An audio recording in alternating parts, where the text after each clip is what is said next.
It has been a whirlwind week at the Capitol, starting as reported on Monday with the governor introducing his own anti-crime ballot initiative to compete against one already on the ballot, which Democratic leaders believe is overly harsh. Well, we learned late last night that the governor scrapped his newly proposed ballot measure just a day before lawmakers were set to vote on whether it would make November's ballot. We thought there would be a competitive measure on the ballot that would crack down on crime to some degree, certainly, but not go as far as the anti-Proposition 47 folks had put forward.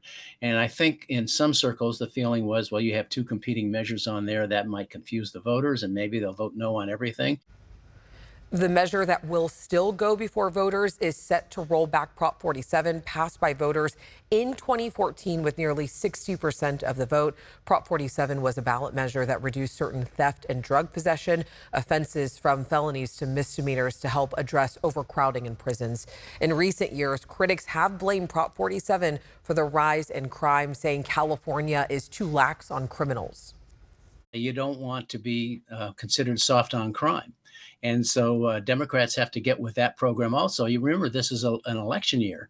And so you have all these Democrats who are running in various districts. Some they'll win easily, but some may be very difficult for them. And so there's a lot of pressure on the Democrats to increase penalties, crack down on retail theft.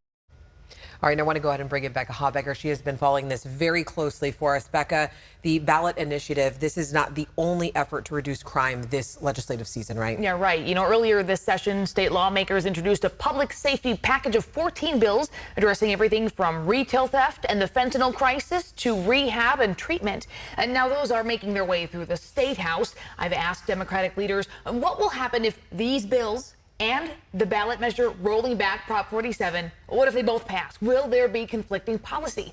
And you know, Alex, I'm waiting to hear back, although proponents of the ballot measure say they are not aware of any conflicts. And analyst Steve Swat, who you saw there, says if there are conflicting policies, they'll be settled in court.